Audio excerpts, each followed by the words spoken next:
By 2050, our planet will be a vastly different place. By 2050, artificial intelligence will be everywhere. AI-driven stores will allow you to purchase goods without cashiers or waiting lines. AI will diagnose and treat patients, manage transportation, and analyze massive quantities of data. AI chatbots and voice recognition systems will sound like and behave just like real people. AI will be implemented into robots. By 2050, robot dogs and other pets will serve as companions. Robots will dominate factories and begin to serve as teachers, cooks, pharmacists, law enforcement officers, athletes, and other professionals. In 2050, universal translators will remove all language barriers, and voice recognition will be ubiquitous. Hundreds of sensors will be installed in our clothes, homes, and overall environment to monitor our well-being and improve our lives. Computing will change. By 2050, we may run on quantum computers.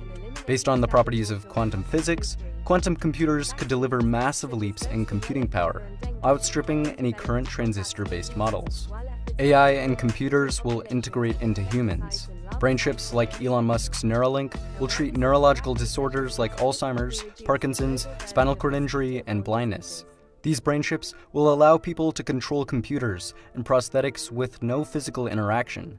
By 2050, we may be controlling things with our minds and communicating through brain signals. By 2050, robotic prosthetics may be stronger and more advanced than our own biological ones. Prosthetic eyes and ears will enter the market, curing blindness and deafness. And in 30 years, like AI, virtual reality will be everywhere. People will try on clothes in virtual reality closets, and holograms will bring FaceTime to a new level. VR platforms will allow you to move around while staying still. We will be able to travel the world and experience life on other planets, all from home. In 2014, 320,000 new electric vehicles were registered around the world. In 2019, that number was 2.3 million. By 2025, global EV sales are projected to surpass 10 million. And by 2050, the majority of automobiles will be electric. Gas stations will disappear and be replaced with at-home charging stations, refueling vehicles in as low as 10 minutes. Automobiles will become driverless. As of now, Tesla vehicles already have autopilot features that achieve Level 2 automation on the Society of Automotive Engineers Vehicle Automation Ranking.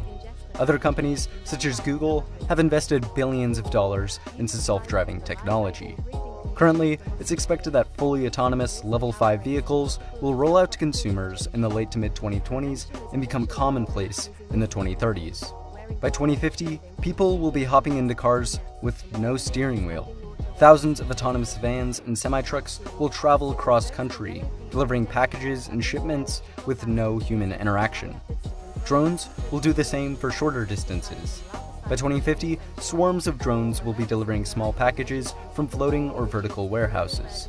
There will also be surveillance and security drones, along with drones for construction, entertainment, and agriculture. eVTOLs, or electric vertical takeoff and landing aircraft, will provide urban transportation. Currently, there are several working eVTOL aircraft prototypes. The urban market for them is massive, and studies have revealed that the technology could become highly profitable. One of the companies working on eVTOLs is Uber, who wants to make aerial ride-sharing a reality. There's also Airbus, who have their drone-like Airbus pop-up concept. If Uber, Airbus, and other companies succeed, we could see widespread adoption of the technology. By 2050, cities will likely have air taxis everywhere. But that may not work. Elon Musk says that roads must go 3D, which means either flying cars or tunnels. He believes the answer is tunnels.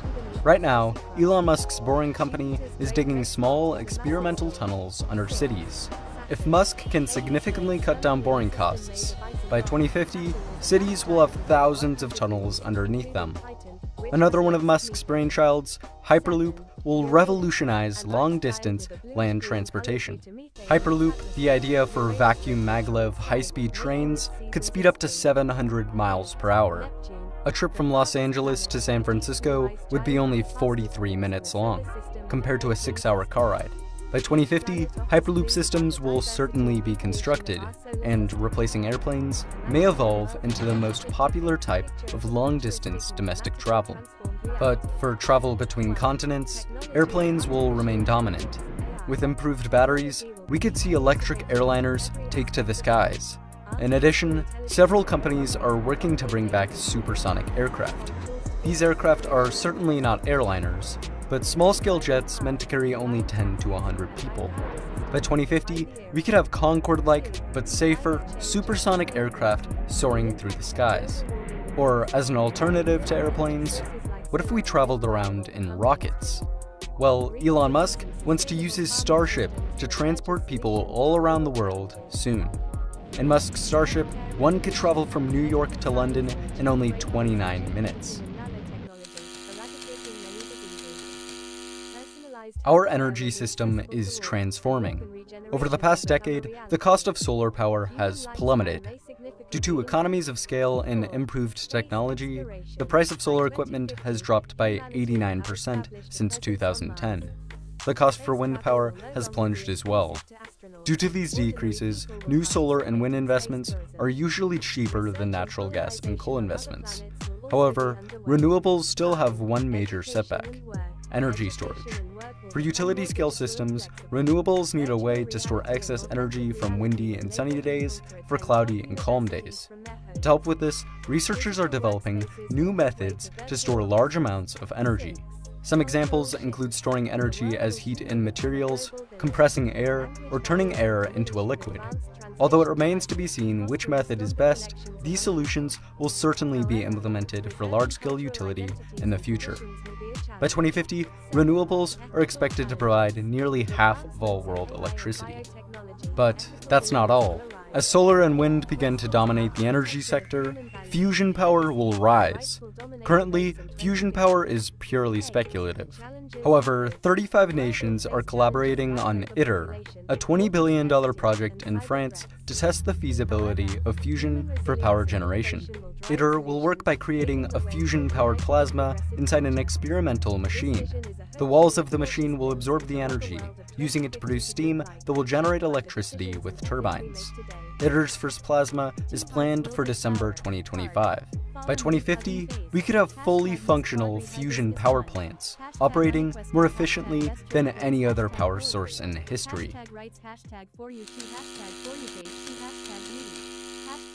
With NASA's Artemis program, it's planning to land humans back on the moon by 2024. SpaceX, Dynetics, and Blue Origin are all working on landers for the project. After the moon, NASA wants to send humans to Mars sometime in the 2030s. SpaceX is even more ambitious.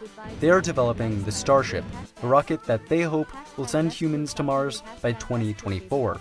Once they get there, SpaceX plans to establish a permanent colony. By 2050, Elon Musk plans to have a Martian city with as many as 1 million people. SpaceX is also developing Starlink, thousands of satellites that will provide the world's most advanced broadband internet system. Other space companies such as Blue Origin, Boeing, Lockheed Martin, and Virgin Galactic are all racing for space as well. In 30 years, we might have a permanent colony on the moon, space hotels in orbit, and humans on Mars. By 2050, our food consumption will be wildly different, mostly due to meat. Livestock contributes to 15% of human greenhouse gas emissions and uses 26% of the Earth's terrestrial surface. To feed our growing population while lowering emissions, we must move away from meat. Assisting with this are meat alternatives. Companies like Beyond Meat and Impossible Foods have obtained billion-dollar valuations, supplying the rapidly growing meat alternatives market. In addition, plant-based diets as a whole are growing in popularity. Then there's cultured meat. Cultured meat is meat produced by in vitro cell culture. It avoids the slaughtering of animals and produces very minimal emissions. By 2050, we will likely have in vitro T-bone steaks produced for the masses. To meet the demand for increased plants and the growing population while escaping the uncertainty of the changing climate, farms will move indoors, vertical, and into cities.